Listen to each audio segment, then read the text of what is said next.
नमस्कार प्यारे बच्चों, कैसे हो आप लोग। मैं आशा करता हूं कि आप लोग बहुत अच्छे होंगे, स्वस्थ होंगे और आप सब की पढ़ाई भी बहुत ही अच्छी चल रही होगी। प्यारे बच्चों, आज का क्लास बहुत ही ज्यादा इम्पोर्टेंट है आप सभी बच्चों के लिए, क्योंकि आज के क्लास में हम लेके आए हैं आपके लिए क्लास 12th फिजिक्स का 10 मोस्ट VVI शॉर्ट क्वेश्चन। ये सारे प्रश्न आपके बोर्ड एग्जाम में 2 नंबर में हर एक बार पूछे जाते हैं। तो भाई आज का क्लास बहुत ही ज्यादा इंपॉर्टेंट है, तो आज के क्लास को आप सभी बिल्कुल ध्यान से देखिएगा। और आज के क्लास में मैं जितना भी पढ़ा रहा हूं उसका क्या करना, आप लोग तो एक नोट्स, प्यारा सा नोट्स जरूर बना लेना, जिससे कि आपको समय समय पर रिवीजन करने में मतलब आपका बहुत ही मदद मिलेगा। इसलिए सारे क्वेश्चन जो करा रहा हूं ये 10 शॉर्ट क्वेश्चन, और इससे पिछले क्लास में भी मैंने 10 शॉर्ट क्वेश्चन दिया था, तो आज मतलब 20 गो हो गया है। तो 20 शॉर्ट क्वेश्चन को आप लोग अच्छे से याद करते चलो, और जितना भी मैं कराते जा रहा हूं सारे प्रश्नों को याद करते चलो भाई, क्योंकि आपके बोर्ड एग्जाम के लिए बहुत ही ज्यादा इंपॉर्टेंट होता है। ओके जी, तो चलिए फिर क्लास को स्टार्ट करते हैं। सारे बच्चे अच्छे से देखिएगा और नोट्स बनाते चलिएगा, और याद तो जरूर करके रखना भाई। इसका आप लोग हम जो एक बार मौखिक टेस्ट भी लेंगे, देखते हैं कितने बच्चे हैं हमारे बात को मानते हैं और याद करते चलते हैं। देखिए फर्स्ट नंबर सवाल ये है कि आवेश का रैखिक घनत्व क्या होता है, बता दो आप लोग। अगर याद होगा तो आप लोग चैट सेक्शन में आंसर को लगाते भी चलिएगा। देखिए पूछा क्या गया, आवेश का रैखिक घनत्व क्या होता है, तो इसका एक छोटा सा आंसर है। देखो अगर 2 नंबर में आपसे क्वेश्चन पूछा गया है तो आप लोग यथासंभव प्रयास करो कि आपको 2 से 3 लाइन में ही उसका आंसर लिख देना है। देखो यहाँ क्या किया गया, आवेश का रैखिक घनत्व क्या है, तो आंसर देखो क्या करा है, प्रति एकांक लंबाई में आवेश के परिमाण को आवेश का रैखिक घनत्व कहते हैं। कितना आसान सा है कि प्रति एकांक लंबाई में आवेश के परिमाण को रैखिक घनत्व कहते हैं। इसे क्या तो लेमडा से सूचित किया जाता है, यानी कि लेमडा बराबर क्या होता है, तो Q बटा में L, यानी कि Q क्या है तो आवेश का परिमाण है, और L क्या है तो प्रति एकांक लंबाई है, ये मैंने बताया। अगर आपको इसका मात्रक निकालना है तो Q क्या होता है, Q हमारा क्या है तो मैंने बता चुका कि ये क्या है हमारा, ये हमारा चार्ज है, बटा में क्या है लंबाई है, तो मीटर में लिख सकते हो आप लोग, यानी कि चार्ज को कूलम लिख लो और लंबाई को हम लोग मीटर लिखते हैं। अगर ऐसे भी दिया जा सकता है, मीटर को ऊपर करो तो CM इनवर्स हो जाता है। इसको भी आप लोग याद रख लो, बहुत ही ज्यादा इंपॉर्टेंट है। अगर आपसे पूछे कि आवेश के रैखिक घनत्व का मात्रक क्या होता है, तो कूलम प्रति मीटर होता है। अगर पूछे एक ऐसा आया था कि आवेश का रैखिक घनत्व निम्नलिखित में कौन सा है, तो ये होता है Q बटा में L होता है। इसको भी आप लोग याद रखते चलो, सारी चीजों का आप लोग नोट्स जरूर बनाते चलना। देखिए फिर दूसरा नंबर सवाल ये रहा आपके सामने, बता दो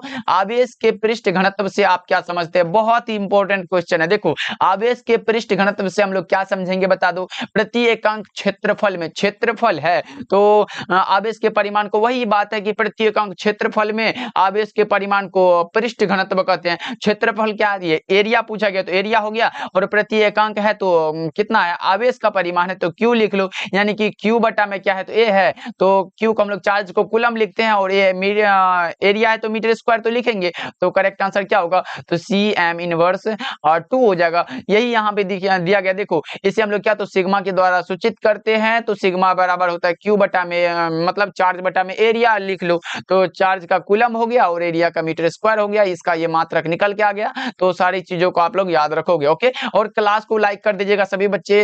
आप लोग सोचते हो लास्ट में करेंगे और भाग जाते हो छोड़ के, तो प्यारे बच्चों सारे बच्चे एक बार क्लास को लाइक कर दो, फिर पढ़ाने में भी बहुत मजा आएगा और आप लोगों को पढ़ने में भी मजा आएगा। देखिए तीसरा नंबर सवाल क्या कह रहा है, बता दो। ये रहा आवेश का आयतन घनत्व क्या होता है। आवेश का आयतन घनत्व क्या होता है, वही बात है प्रति एकांक आयतन में। आयतन घनत्व है तो आयतन में आवेश के परिमाण को क्या बोलेंगे, तो आयतन घनत्व बोलते हैं, जिसे हम लोग रो से डिनोट करते हैं। रो बराबर क्या होता है, Q बटा में V होता है। Q हमारा क्या है तो अभी मैंने बताया क्या है हमारा, तो चार्ज है, और V क्या है तो वॉल्यूम है, यानी कि आयतन है। तो चार्ज को कूलम लिखते हैं, वॉल्यूम यानी कि वॉल्यूम है तो हमारा मीटर क्यूब हो जाएगा। यहाँ पे मीटर क्यूब यहाँ पे लिख लो, मतलब आयतन है तो मीटर क्यूब होबे करेगा, तो CM इनवर्स 3 हो जाएगा। याद रखोगे आप लोग, यहाँ 3 होगा बच्चों, याद रखिएगा, क्योंकि एरिया का मतलब आयतन का मीटर क्यूब होता है, तो लगाना तो पड़ेगा। तो करेक्ट आंसर क्या होगा, इसको आप लोग याद रखोगे। नोट्स में इसको भी लिखते चलना, ये चार्ज बटा में वॉल्यूम जो दिया हूं ये समझाने के लिए दिया हूं आप लोगों को। ओके चलिए फोर्थ नंबर सवाल देखिए, यह आपके सामने मात्र 10 ऑब्जेक्टिव है भाई। आप लोग अगर 1 घंटा में याद कर लोगे, शॉर्ट क्वेश्चन है, 2 नंबर वाला है, तो 1 घंटा अगर पढ़ लेते हो तो आपको 1 दिन में याद हो जाएगा। देखो कूलम के नियम की सीमाएं क्या है, ये तो मोस्ट VVI भाई क्या है, तो मोस्ट VVI सब्जेक्टिव क्वेश्चन है 2 नंबर के लिए। देखो कूलम के नियम की सीमाएं क्या होती है, तो देखो यहाँ दिया गया कूलम के नियम की निम्नलिखित सीमाएं हैं, जो कि देखो निम्नलिखित है। यह नियम केवल बिंदु आवेशों के लिए सत्य है, बहुत अच्छा। यह नियम केवल स्थिर आवेशों के लिए ही लागू होता है। और दूसरा तीसरा क्या है, यह नियम 10⁻⁻14 मीटर से कम दूरी के लिए लागू नहीं होता है। बस 3 लिख दिया हूं, इसको आप लोग अच्छे से लिख लो और याद कर लेना। बहुत ही आसान सा भाषा में लिखा गया भाई, इससे आसान आप लोगों को क्या चाहिए। बुक में देखोगे तो 3 से 4 लाइन वाला सीमा है, तो उसको आप लोग याद करने में थोड़ा दिक्कत हो सकता है, इसलिए इसको छोटे शब्दों में लिखा गया। चलिए 5वां नंबर सवाल ये रहा आपके सामने, बता दो विभव मापी के 2 उपयोगों को लिखिए। देखो बहुत ही आसान है, विभव मापी पूछा गया है, विभव मापी के 2 उपयोगों को लिखिए। देखो विभव मापी के 2 उपयोग क्या है, तो निम्नलिखित है। पहला क्या है, तो विभव मापी की सहायता से किसी सेल का विद्युत वाहक बल यानी कि इलेक्ट्रोमोटिव फोर्स EMF को क्या करते हैं, तो मापते हैं। और ये ऑब्जेक्टिव में भी आया है कि किसी सेल का विद्युत वाहक बल किसके द्वारा, तो विभव मापी के द्वारा मापते हैं, याद रखोगे आप लोग। ओके विभव मापी से किसी सेल के आंतरिक प्रतिरोध का भी मान ज्ञात किया जा सकता है, इसको भी आप लोग याद रख लो कि विभव मापी की सहायता से किसी सेल के आंतरिक प्रतिरोध का भी क्या किया जा सकता है, तो मान ज्ञात किया जा सकता है, याद रखिएगा आप लोगों के। चलिए फिर अगले प्रश्न की बढ़ते हैं। 6 नंबर सवाल, सारे बच्चे नोट्स जरूर बनाते चलना, मैं बार बार बोल रहा हूं क्योंकि भाई बहुत ज्यादा इंपॉर्टेंट है आपके बोर्ड परीक्षा के लिए। अगर आप करते हो क्वेश्चन बैंक को उल्टा के देखते हो, क्वेश्चन बैंक को अगर आप उल्टा के देखते हो तो बहुत सारे प्रश्न मिलेंगे कि कई बार आपके बोर्ड एग्जाम में आ चुके हैं, इसलिए सारे प्रश्नों को याद कर लेना। चलिए 6 नंबर सवाल देखिए क्या कर रहा है, धारा घनत्व से आप क्या समझते हैं, बता दो आप लोग। धारा घनत्व यानी कि करंट डेंसिटी से आप क्या समझते हैं, what do you understand by current density, क्या होगा। तो आंसर देखो, किसी चालक के प्रति एकांक क्षेत्रफल से, प्रति एकांक क्षेत्रफल है यहाँ देखो लिखा भी गया, प्रति एकांक क्षेत्रफल से प्रवाहित विद्युत धारा के परिमाण को क्या कहते हैं, प्रवाहित विद्युत धारा है, यानी कि इसे जे से सूचित करते हैं। तो जे बराबर क्या लिखते हैं, प्रवाहित विद्युत धारा क्या होगा, तो आई होगा, और क्षेत्रफल एकांक क्षेत्रफल है तो एरिया होगा। तो देख लो आई क्या है, तो हमारा क्या है, तो आप लोगों को मतलब धारा है तो हम लोग एम्पियर तो जरूर लिखेंगे, और एरिया है तो हम क्या लिखेंगे, एरिया है तो हम लोग मीटर स्क्वायर लिखते हैं एरिया को, तो एम्पियर प्रति मीटर स्क्वायर ऐसे भी लिख सकते हो आप लोग। इसका अगर मात्रक पूछे आप लोगों से तो ऐसे लिख देना, लेकिन यहाँ मात्रक नहीं पूछा गया है तो मैं यहाँ लिख दिया हूँ ये अलग में, इसको आप लोग याद रखिएगा, कहीं लिख लो कि अगर पूछे कि धारा घनत्व के लिए कौन सा मात्रक सही है, तो ये लगा देना, एम्पियर प्रति मीटर स्क्वायर होता है। देखियो माइनस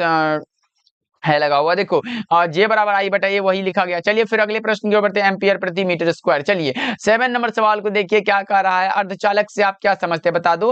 अर्धचालक बता दो, अर्धचालक से आप लोग क्या समझते हो। 7 का करेक्ट आंसर किसी बच्चे को पता हो तो वो अलग वाला अगर पता है तो आप लोग इसको मत याद करना, अगर वो अलग कोई डेफिनेशन आपको याद है तो उसको ही याद रखना। दोबारा याद करके क्या करोगे, एक क्वेश्चन को 2 बार, यही थोड़े है कि आपको 2 बार नंबर मिल जाएगा, ऐसे नहीं होगा। देखो ऐसे पदार्थ जिनकी प्रतिरोधकता चालक और अचालक के बीच होती है, ऐसे पदार्थ जिनकी प्रतिरोधकता चालक और अचालक के बीच होती है उसे हम लोग अर्धचालक कहते हैं। ताप बढ़ने पर अर्धचालक का प्रतिरोध क्या होता है, तो घट जाता है, डिक्रीज होता है, इसको याद रखिएगा। अगर उदाहरण के तौर पर समझे तो जर्मेनियम हो गया, सिलिकॉन हो गया, कैडमियम सल्फाइड हो गया, इत्यादि बहुत सारे होते हैं। तो अर्धचालक से क्या समझते हो बता देना। ऐसे पदार्थ जिनकी प्रतिरोधकता चालक और अचालक के बीच होती है उसे हम लोग अर्धचालक कहते हैं। ऐसे पदार्थ, हमारे साथ गुनगुना लो एक बार, ऐसे पदार्थ जिनकी प्रतिरोधकता चालक और अचालक के बीच होती है उसे हम लोग अर्धचालक कहते हैं। ताप बढ़ने पर अर्धचालक का प्रतिरोध क्या होता है, तो घट जाता है। उदाहरण के लिए जर्मेनियम हुआ, सिलिकॉन हो गया, कैडमियम सल्फाइड हो गया,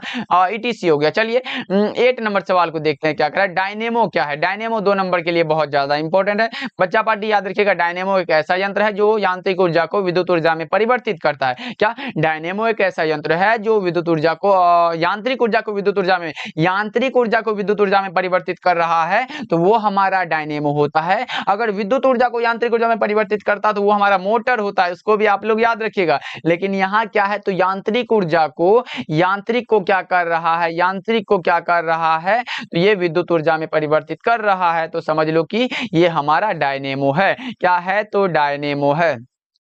ओके, याद रखोगे आप लोग। चलिए फिर अगले प्रश्न की ओर बढ़ते हैं। 9 नंबर सवाल ये रहा आपके सामने। देखो प्रकाश वर्ष क्या है, बहुत ज्यादा इंपॉर्टेंट क्वेश्चन। लो जी, मैं इसको लिख दे रहा हूं, बहुत ज्यादा इंपॉर्टेंट है, आपके बोर्ड एग्जाम में आने के चांसेस इस प्रश्न के क्या है, तो 100% है। देखो अब प्रकाश वर्ष यानी कि लाइट ईयर क्या होता है, तो एक वर्ष में क्या, एक वर्ष में प्रकाश के द्वारा निर्वात में तय की गई दूरी को हम लोग प्रकाश वर्ष कहते हैं। कितने वर्ष में, एक वर्ष में प्रकाश द्वारा निर्वात में तय की गई दूरी को हम लोग प्रकाश वर्ष कहते हैं। अगर आपको प्रकाश का वेग नहीं पता है तो लिख दिया हूं मैं, प्रकाश का वेग कितना होता है, ऑब्जेक्टिव के लिए इंपॉर्टेंट है इसलिए मैंने लिख दिया 3 × 10⁸ मीटर प्रति सेकंड होता है। अगर आपको एक वर्ष में निकालना है तो इसीलिए यहां मैं लिख दिया हूं एक वर्ष बराबर क्या होगा, तो वेग होगा। तो वेग कितना है, 3 × 10⁸ मीटर पर सेकंड है। और समय क्या होगा, तो मतलब कितने दिन में, यानी कि 365 दिन में निकालना है, तो यहां पर लिख लो। और वेग कितना है, तो 3 × 10⁸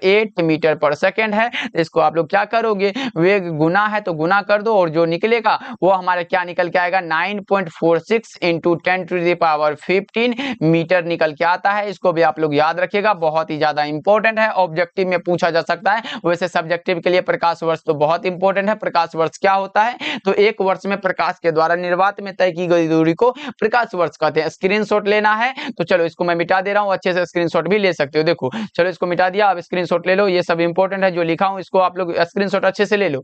ओके चलिए ले लिए आप लोग। चलिए 10 नंबर सवाल देखिए और आज के क्लास का ये लास्ट सवाल है। लेजर प्रकाश के गुणों एवं उपयोगों को लिखे। लेजर प्रकाश क्या होता है बता दो आप लोग, लेजर लाइट जिसको बोलते हैं वो क्या होता है, तो लेजर प्रकाश के गुण निम्नलिखित है। पहला गुण क्या है, तो लेजर प्रकाश एक वर्णीय होता है, और दूसरा है कि ये अति कला संबंध होता है, तीसरा है ये अति दिशात्मक भी होता है। तो गुण 3 लिख दिए हैं, इससे आपके बोर्ड एग्जाम में आ जाएगा, तो याद रखिएगा। अगर इसका उपयोग के बारे में जाने तो उपयोग क्या होता है, हीरे में छोटे छोटे छिद्र करने में और चिकित्सा विज्ञान में भी होता है। इसको भी आप लोग याद रख लो और इसका नोट्स जरूर बना लेना बच्चा पार्टी, बहुत ज्यादा इंपॉर्टेंट है। तो नोट्स बना के अच्छे से याद करना, रिवीजन करना जितना भी मैं पढ़ा रहा हूं, और मुझे उम्मीद है कि आप लोग ये इतना काम तो जरूर करोगे आपके अपने माता पिता के लिए। आपने जो सपना देखा है और अपने माता पिता को जो सपना दिखा रहे हो कि मैं मम्मी इतना नंबर लेके आऊंगा, पापा इतना नंबर, तो भाई ये कहने से नहीं होगा, इसको पढ़ना पड़ेगा, मेहनत तो करना पड़ेगा इतने नंबर के लिए। ओके जी, मुझे आशा है कि आप लोग मुझसे भी ज्यादा समझ रहे हो, तो अच्छे से पढ़ाई करो, इधर उधर भटकना नहीं है, सारी चीजों को आप लोग अच्छे से कंसेप्ट को समझते चलो। और आपके बोर्ड एग्जाम में मैं गारंटी लेता हूं अगर आप अच्छे से समझते चलते हो, अच्छे से मन लगा के पढ़ते हो, तो ये भाई 450 क्या है 480 भी क्रॉस कर दोगे, आप लोग टॉपर भी बन सकते हो नेक्स्ट।